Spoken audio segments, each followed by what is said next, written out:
వాగ్దానాలు ఇచ్చాడు. ఆ వాగ్దానాలే మనకు ఆధారములై ఉన్నాయి. గడిచిన దినం మనం ఒక వాక్యం ధ్యానిస్తూ ఉన్నప్పుడు ఒక ఆరాధనలో మనం చెప్పుకున్నాం. ఏమిటిది అంటే ఒలివ మొక్క గురించి మనం గడిచిన దినాల్లో ధ్యానించినప్పుడు ఈ ఒలివ మొక్క కేవలం ఒక కొన్ని ప్రాంతాలకు మాత్రమే పరిమితం. అది అన్ని చోట్ల పెరగదు.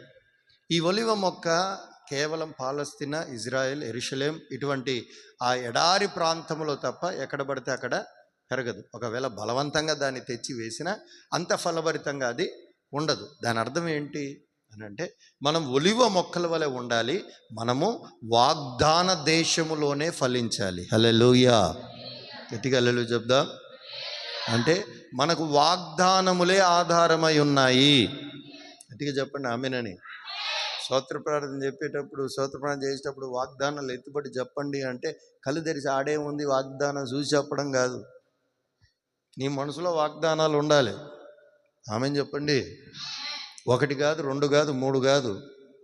కదిలిస్తే ఇక బిందెలో నీళ్ళు గుమ్మరించిన వాగ్దానాలు వచ్చేసేలా టపటప. అవునా కాదా?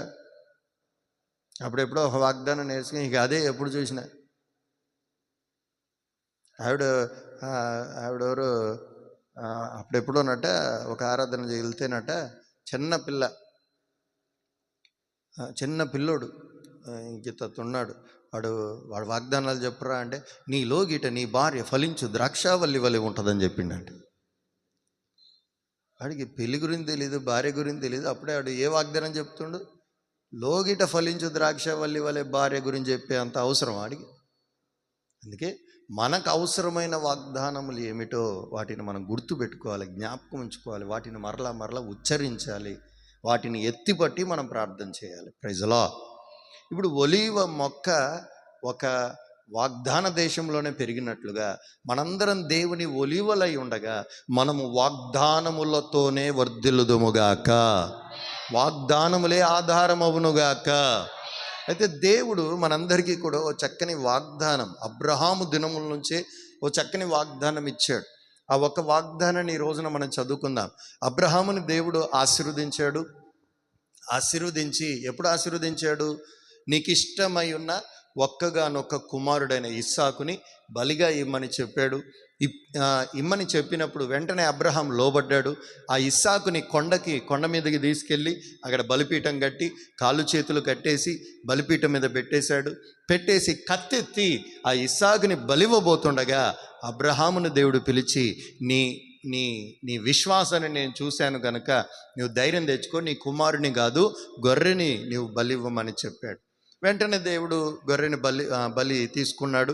తర్వాత జరిగిన కార్యం ఏంటంటే, తర్వాత దేవుడు ఆయనకి చెప్పిన మాటలు ఏమిటంటే కొన్ని ఆశీర్వాదాలు, కొన్ని వాగ్దానాలు చెబుతూ అందులో ఒక వాగ్దానం చెప్పాడు దేవుడు. ఆ వాగ్దానం ఏమిటంటే నీవు నీ సంతానం నిశ్చయముగా నీ పగవారి గవిని స్వాధీనపరుచుకొందురుగాక. గట్టిగా చెప్పండి, చెప్పాలి గట్టిగా. ఏంటట? నీవు నీ సంతానం ఏంటట? నీ పగవారి గవిని చెప్పరేంటండి? నోటి తెరిచి చెప్పండి గట్టిగా.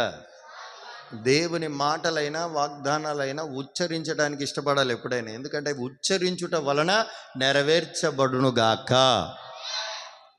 ఆదికాండం 22వ అధ్యాయం 17వ వాక్యం చదవగలిగిన వారు త్వరగా చదవండి. నేను నిన్ను ఆశీర్వదించి సముద్ర తీరమందలి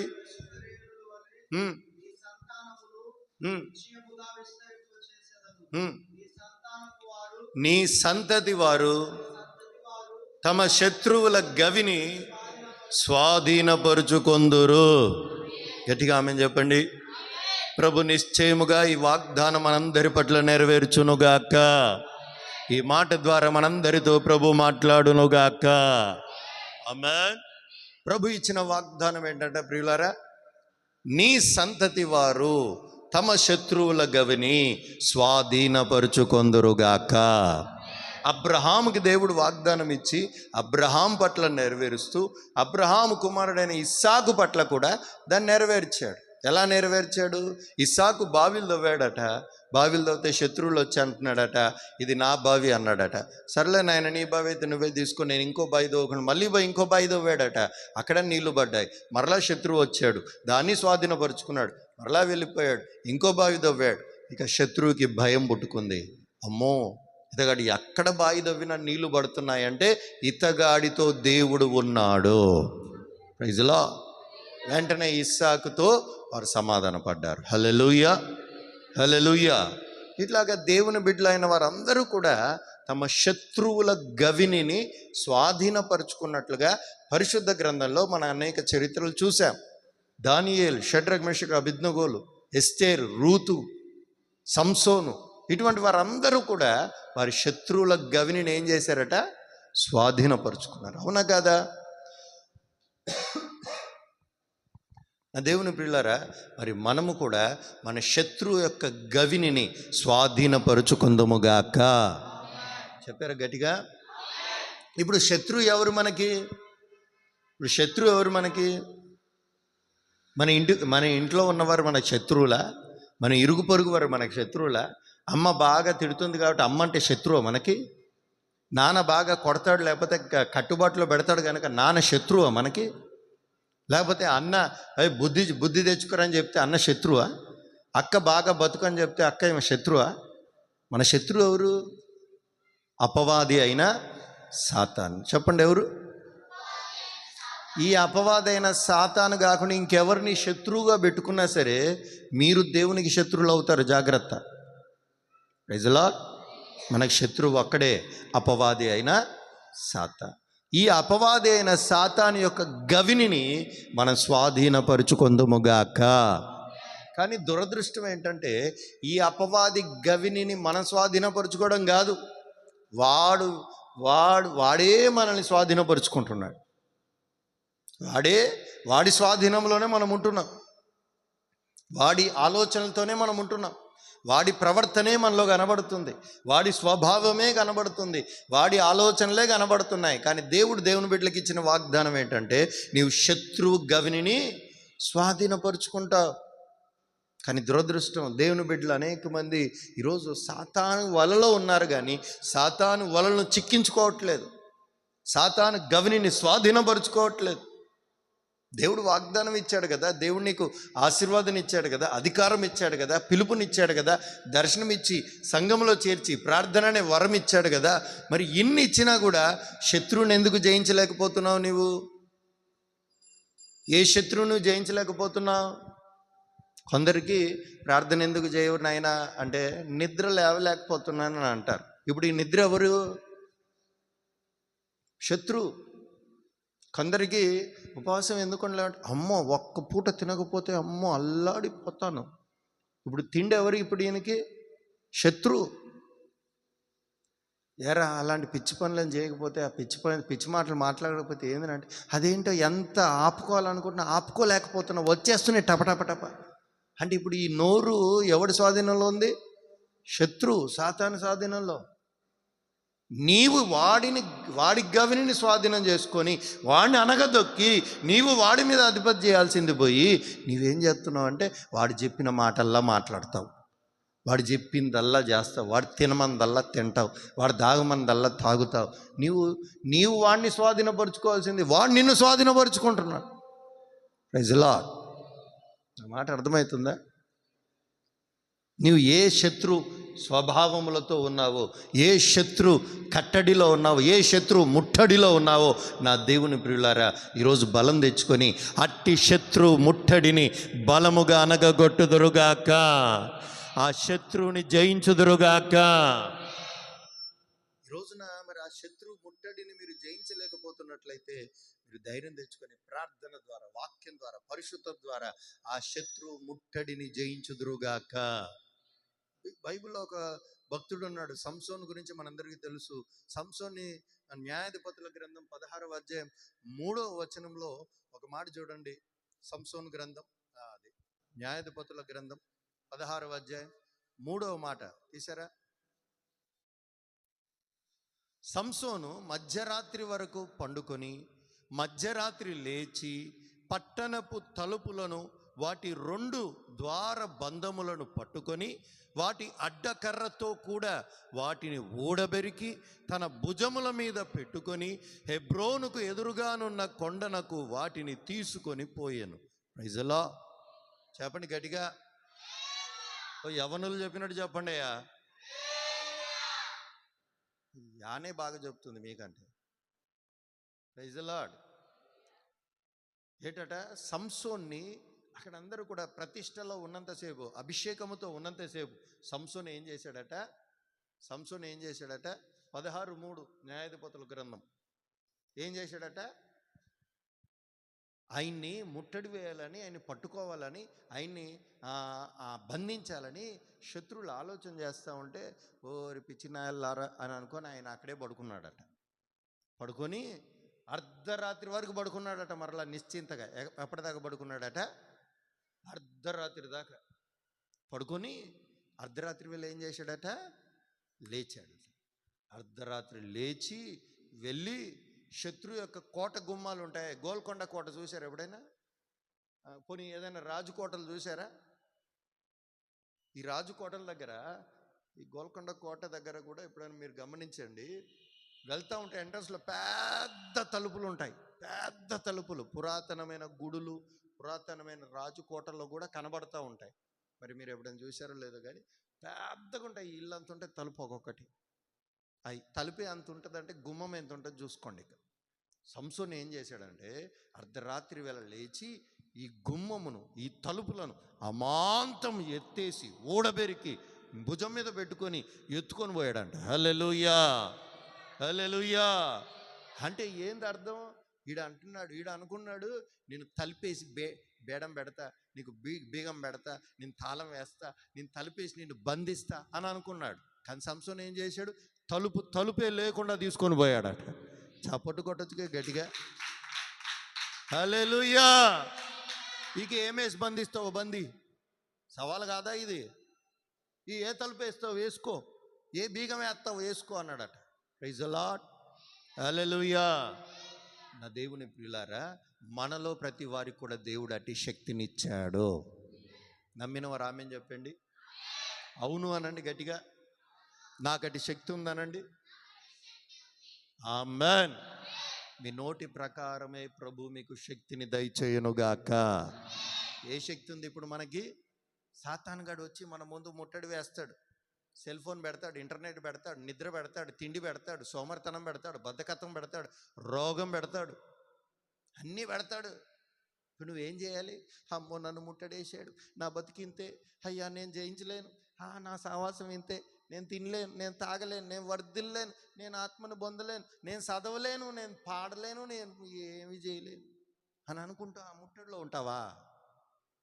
ముట్టడిలో ఏం చేయాలి నువ్వు? అర్ధరాత్రి లేచి, ఆ మాట మర్చిపోవద్దు. ఎప్పుడు లేవాలి? దాని అర్థం రహస్య ప్రార్థన చేయాలి. ఆమేన్. నాకు తెలిసిన ఒక సేవకుడు ఉండేవాడు. ఎప్పుడు చూసినా తింటూ తాగుతూ సరదాగా ఉండేవాడు. మేమందరం ప్రార్థన చేసుకునే వేకువజామున లేచి ప్రార్థన చేసి అప్పుడు ఆయన చేయడు. మేమందరం మధ్యాహ్నం చేస్తే ఆయన చేయడు, రాత్రి పడుకున్నప్పుడు చేసి ఆయన చేయడు. కానీ పాస్టర్ గారు సేవ మాత్రం బాగా చేస్తాడు. వరాలు ఉన్నాయి, అన్నీ ఉన్నాయి. పాస్టర్ గారు అసలు మీరు మంచిగా వాడబడుతున్నారు, చక్కటి కృపా వరాలు ఉన్నాయి, అసలు మీరు ఎప్పుడు ప్రార్థన చేస్తున్నారు అంటే నవ్వేవాడు. మేము అనుకునేవాళ్ళం, అబ్బా దేవుడు ఎంత కృప ఇచ్చాడు, అసలు ఈయన ప్రార్థన చేయకపోయినా కృపా వరాలతో నింపబడ్డాడు, బాగా వాడబడుతున్నాడు అని మేము అనుకునేవాళ్ళం. వాస్తవానికి అందరూ పడుకున్నాక ఒక్కడే లేచి మధ్యరాత్రి ప్రార్థన చేసేవాడు. Praise the lord. మరలా 3-4 గంటలకు అందరు లేస్తారు కదా, అప్పుడు పడుకునేవాడు. Praise the lord. రహస్య ప్రార్థన. Praise the lord. అలాగే నీవు కూడా అర్ధరాత్రి వేళ రహస్యమందు దేవునికి మొరపెట్టుదువుగాక. మధ్యరాత్రి వేళ లేవమని నేను చెప్పట్లే, మీ అందరికీ వ్యక్తిగతంగా దేవునితో ప్రార్థన అనుభవం ఉండునుగాక. చెప్పారు గట్టిగా. వ్యక్తిగత బంధం ఉండాలి.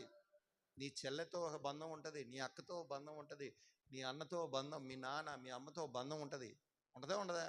ఓ రకమైనటువంటి బంధం, నావాడు నాది అన్నట్టు ఉంటుంది. అలాగే దేవునితో కూడా నీకు ఒక బంధం ఏర్పరచబడునుగాక. అది స్నేహితుడు అవ్వచ్చు, తండ్రి అవ్వచ్చు, లేకపోతే గద్దిచ్చేవాడు అవ్వచ్చు, తిట్టేవాడు అవ్వచ్చు, ఏదన్నా అవని.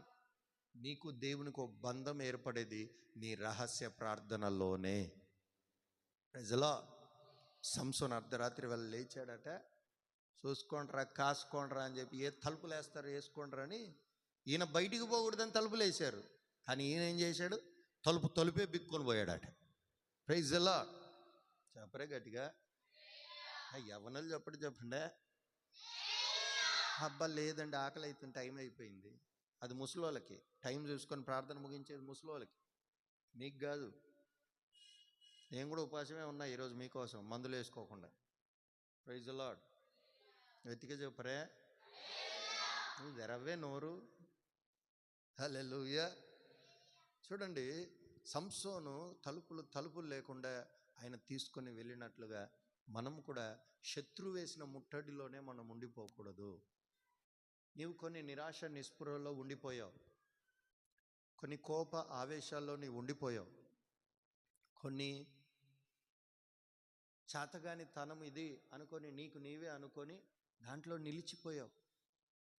బాప్తిజం కానీ, ప్రార్థన కానీ, లేకపోతే పరిశుద్ధాత్మ అనేది కానీ, చదువు కానీ, తల్లిదండ్రులకు విధేయులుగా ఉండటమే కానీ, ఏదైనా సరే ఇది మన వల్ల అయ్యే పని కాదు, మనం చేసేది కాదు, ఇది మన చాప్టర్ కాదు, లేకపోతే ఇది మన స్టోరీ కాదు, ఇది మన చరిత్ర కాదన్నట్లుగా నీకు నీవే సాతానుగాడు వేసిన ముట్టడిలో ఉండిపోయావు. జాగ్రత్త.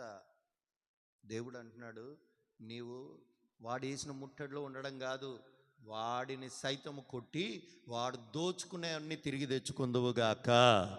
చూడండి, ఎప్పుడైనా ఒక దొంగ దొరికాడు అనుకోండి, మరి మీకు తెలుసో లేదు కానీ నేను చిన్నప్పుడు లోకంలో తిరిగేటప్పుడు మా ఫ్రెండ్స్ కొంతమంది ఉండేవారు. వీళ్ళు బాగా మత్తుకి బానిసలు అయిపోయి ఏం చేసేవారంటే, వాడు ఇప్పుడు దేవుని దయ వల్ల మారిపోయాడు. మొన్న వచ్చాడు కదా మన ప్రార్థనకి, వాడు కూడా అలా చేసేవాడు. వాడు బాగా మత్తుకి బానిస అయిపోయి ఏం చేశారంటే, బండి మీద వెళ్తా ఎవరైనా బంగారు గొలుసులు వేసుకుని ఉన్నారనుకో, దగ్గర పోయి గొలుసు పిక్కుని వెళ్ళిపోయేవాడు. దోపిడీ అంటారు దాన్ని. పిక్కుని వెళ్ళిపోయాడు. అరే ఎందుకురా నీకు అలవాట్లు అంటే, మందు కావాలి, మత్తు కావాలి, ఇవి కావాలంటే ఏం కావాలి? ఇంట్లో డబ్బులు ఇస్తారా? తాగు నాయనా అని ఇస్తారా? ఇయ్యరు కదా. ఇప్పుడు ఇలాంటి పనులు చేయాలి అని పిక్కుని పోయి తాకట్టు పెట్టుకొని అమ్ముకొని డబ్బులు తెచ్చుకొని వీళ్ళు జల్సాలు చేసేవాళ్ళు. ఒకటి కాదు, రెండు కాదు. కొంతమంది కత్తి పెట్టి బెదిరించి లాక్కునేవాళ్ళు, కొంతమంది లాక్కునేవారు. ఇట్లాగ ఎన్నో పనులు చేస్తూ ఉండేవారు. ఎన్నో పనులు చేస్తూ ఉన్నప్పుడు మొత్తానికి దొంగ ఎప్పుడైనా దొరుకుతాడు కదండి. దొరకకుండా ఉంటాడా? దొరుకుతారు. దొరికినప్పుడు ఇక ఏం చేసేవాళ్ళు అంటే, ఈయన పట్టుకొని ఎక్కడెక్కడ వీడు అవన్నీ గొలుసులు లాక్కున్నాడో, ఎక్కడెక్కడ ఎవరెవరిని బెదిరించి ఏమేమి తీసుకున్నాడో, అవన్నీ ఎక్కడెక్కడ పెట్టాడు, ఎక్కడెక్కడ అమ్మాడో మొత్తం పోలీసు వాళ్ళు తీసుకుపోయి రికవరీ చేయించేవారు. ఏం చేయించేవారు? చెప్పండి గట్టిగా. ఆకలి అవుతుందా? మీరు ఆకలైనా ఏమైనా వదిలేది లేదు. ఏం చేసేవారట? రికవరీ చేసేవారు. రికవరీ చేయటం కాదట. రికవరీ ఏది? దోచుకున్నాయి, దొంగతనం చేసినాయి, ఇవన్నీ తీసుకోవటం మాత్రమే కాదు, వీళ్ళ దగ్గర నుంచి వీళ్ళని విడిచిపెట్టడానికి మరలా వీళ్ళ దగ్గర నుంచి ఏం చేస్తారు? పోలీసు వాళ్ళు పోతే డబ్బులు తీసుకుంటారు లేదా? ఇప్పుడు ఉన్నది పోయింది, అవునా కదా? ఇప్పుడు దొంగ దొరికితే ఏమైంది? ఇప్పుడు దొంగ దొరికితే ఏమైంది? రెండింతలుగా చెల్లించాల్సి వచ్చింది. అవునంటారా కాదంటారా?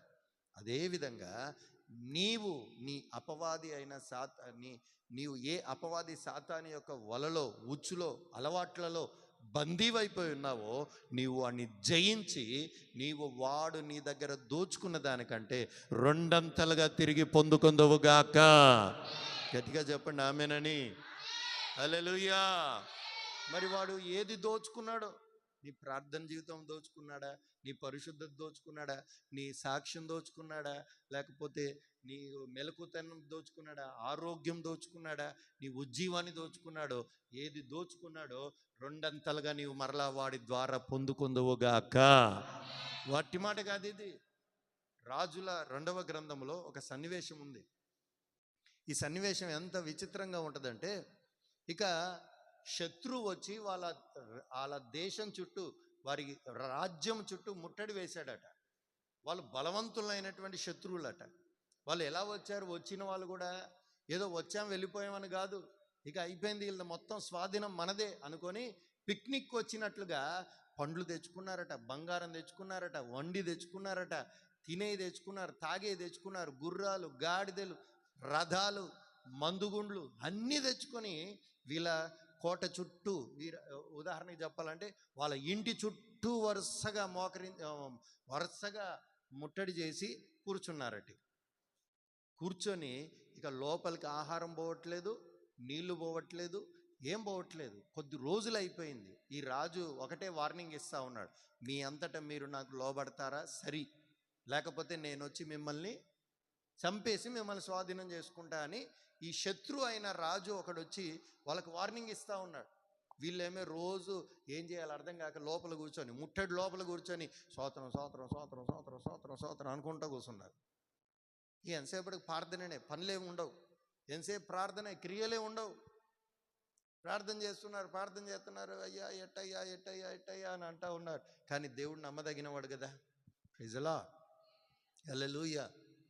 అయితే అందులో కొంతమంది ఉన్నారట, వాళ్ళు ఎలాంటి వాళ్ళు అంటే కుష్టి రోగం వచ్చిన వాళ్ళట. ఏ రోగం వచ్చిన వాళ్ళు? నోట్ దగ్గర చెప్పు. కుష్టి రోగం. ఈ కుష్టి రోగం ఎప్పుడైనా చూశారు? మీకు తెలుసా కుష్టి రోగం అంటే ఏంది? చేతులు అవంతలు అవే కొరుక్కొని తినేసుకొని రోజు రోజు తక్కువైపోతూ ఉంటాయి.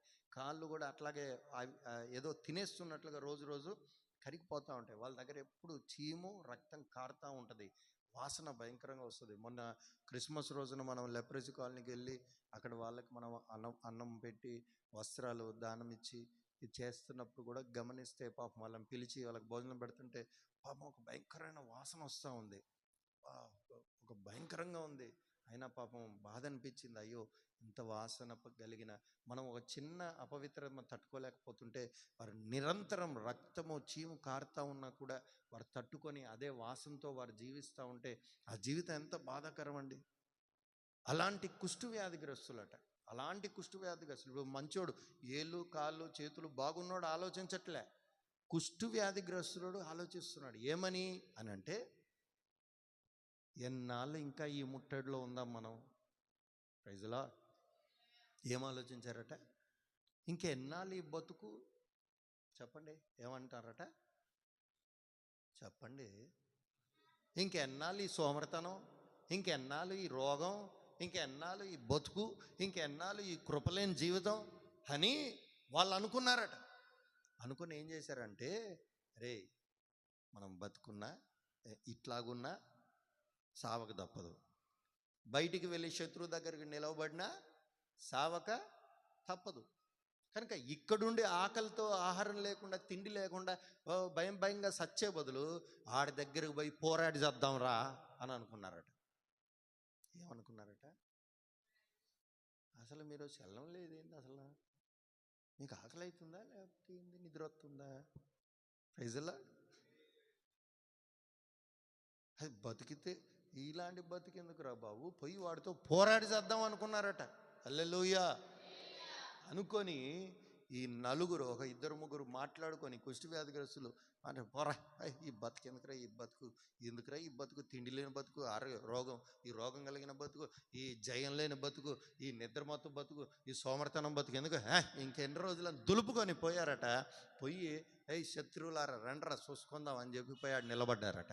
విచిత్రం ఏంటంటే వీళ్ళు పోయి ఆడు నిలబడేసరికి వాళ్ళ గుర్రాలు ఉన్నాయి, గాడిదలు ఉన్నాయి, ఆహారం ఉంది, అలా బంగారం ఉంది, వెండి ఉంది, అన్నీ ఉన్నాయి. కానీ శత్రువు ఒకడు కూడా లేకుండా పారిపోయిందట.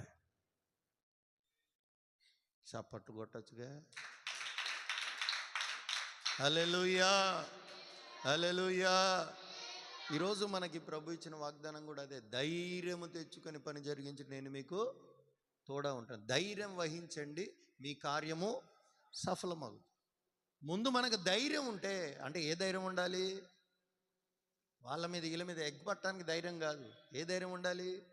అపవాది అయిన సాతాన్ని ప్రార్థనలో నేను జయిస్తాను, నా బలహీనతను నేను జయిస్తాను, నా శోధన నేను జయిస్తాను, నేను నా ఈ ఆర్థిక ఇబ్బందులు కలిగిన జీవితాన్ని జయిస్తాను, లేక నీకున్న ఏ సమస్యనైనా నేను జయిస్తాను అనే ఆ ఉజ్జీవం, ఆ బలం, ఆ ధైర్యం నీకుండి మోకాల మీద ప్రభు నాకెందుకు చెయ్యవు నాయన, నాకు చేయకపోతే ఎవరికి చేస్తావు నాయన, నేను నీ బిడ్డను కదా అని నీవు ప్రార్థనలో పోరాడి ఆ ప్రార్థన ద్వారా ముందడుగు వేస్తే ఆ దేవుడు నిశ్చయంగా నీకు తోడై ఉండి నీకు జయమిచ్చునుగాక. ఆమేన్. అమ్మో వాళ్ళు వచ్చారంట, అయిపోయింది ఇక్క, అయ్యో నీళ్ళు వచ్చాయంటే అయిపోయింది ఇక్క, అమ్మో అది వచ్చిందంటే అయిపోయిందంట అని ఆడ కూర్చున్నాం అనుకో భయపడతా, ఇక అంతే జీవితాంతం అట్టే ఉండాలి.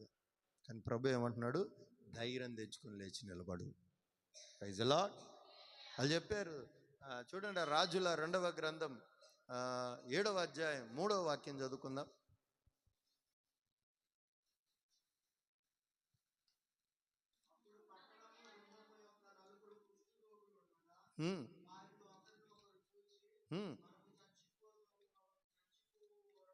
మనం చచ్చిపో వరకు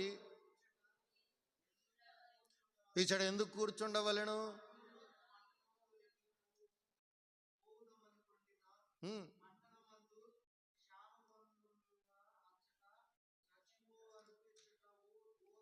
చాలే. Praise the Lord. ఏందట, ఏమనుకున్నారట? అమ్మాడు చూడండి, వారు ఒకరినొకరు చూచి మనము చచ్చిపోవు వరకు ఇచ్చట ఎందుకు ఉండవలెను? ఏమనుకున్నారట వాళ్ళు? చచ్చేదాకా ఎందుకురా ఈ బతుకు, మనకి ఎట్టాకు చచ్చేది ఖాయం, అప్పుడు చచ్చేదాకా ఈ బతికి ఎందుకు బతకాలి మనం అనుకొని ధైర్యం తెచ్చుకొని ముందడుగు వేశారంట. Praise the lord. హల్లెలూయా. వెళ్తే ఏం జరిగింది? అద్భుతం చేశాడు దేవుడు. దేవుడు ఆశ్చర్యం జరిగించాడు. ఏం జరిగించాడు అని అంటే, వాళ్ళకి 6వ వాక్యం చదవండి. దాని తర్వాత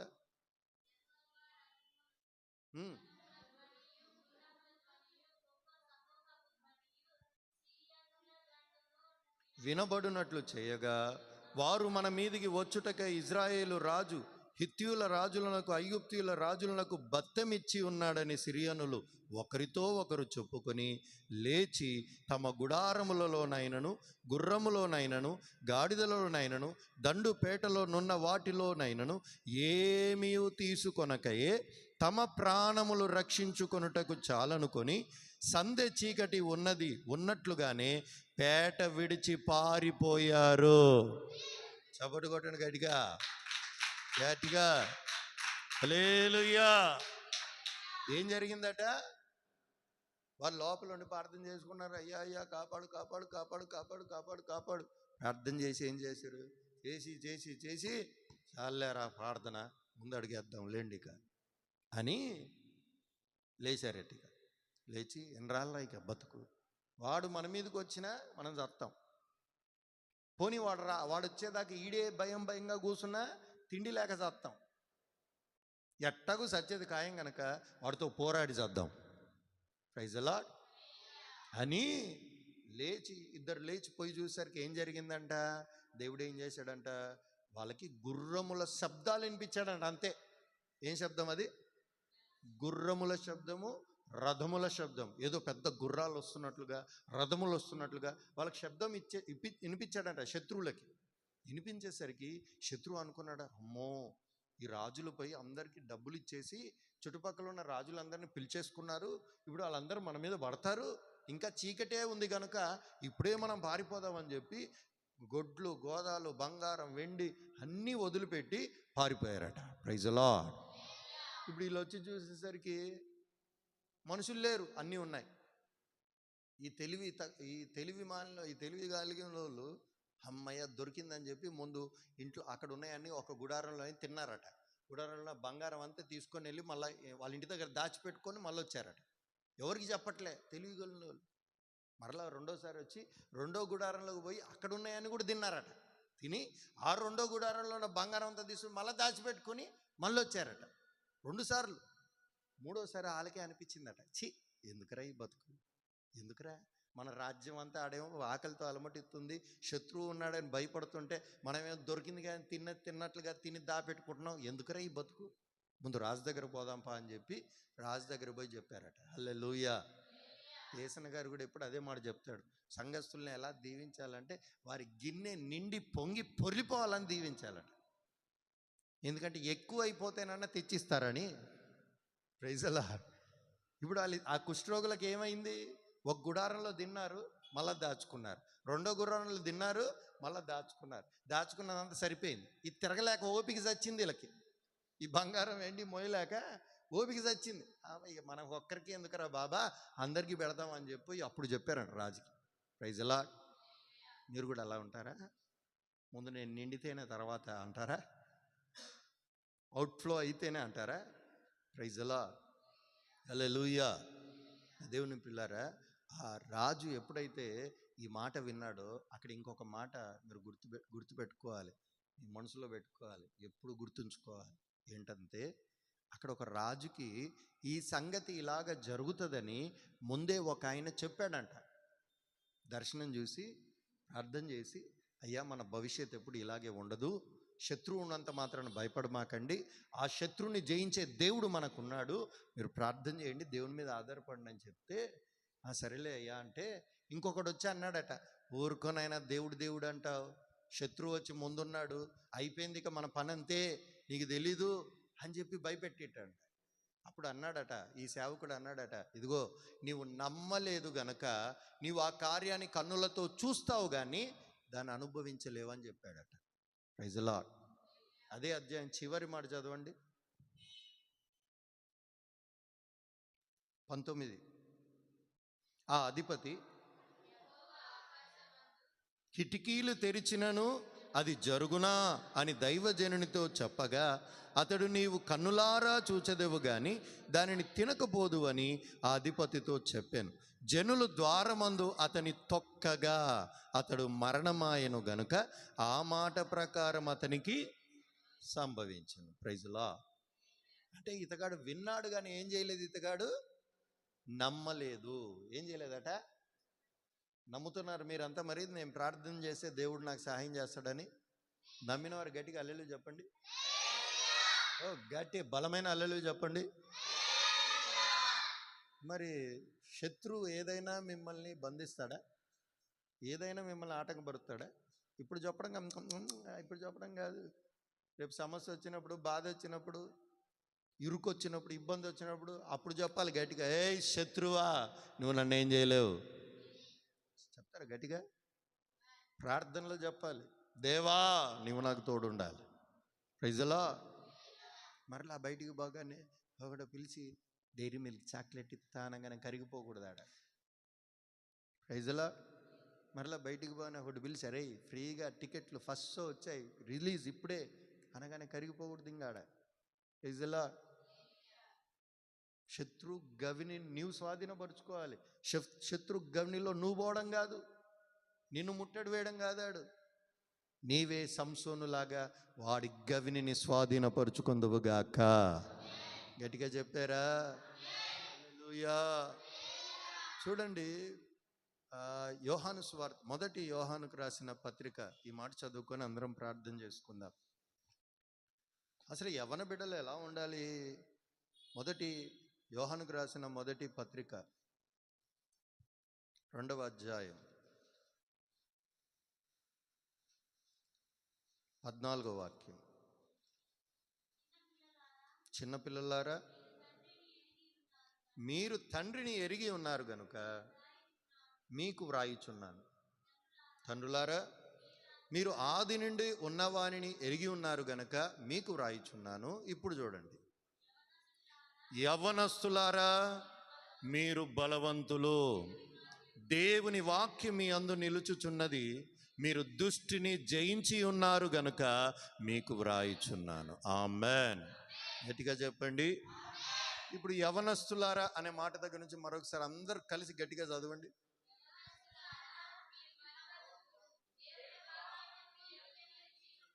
మీరు దుష్టిని జయించి ఉన్నారు. చెప్పండి, నేను దుష్టిని జయించి ఉన్నానని చెప్పండి. 3 సార్లు చెప్పుకోండి.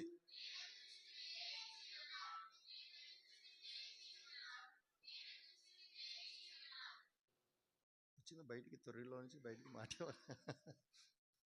మళ్ళీ ముద్దుగా చెప్తా ఉంది. సరే చెప్పు మళ్ళీ. నేను దుష్టిని జయించి,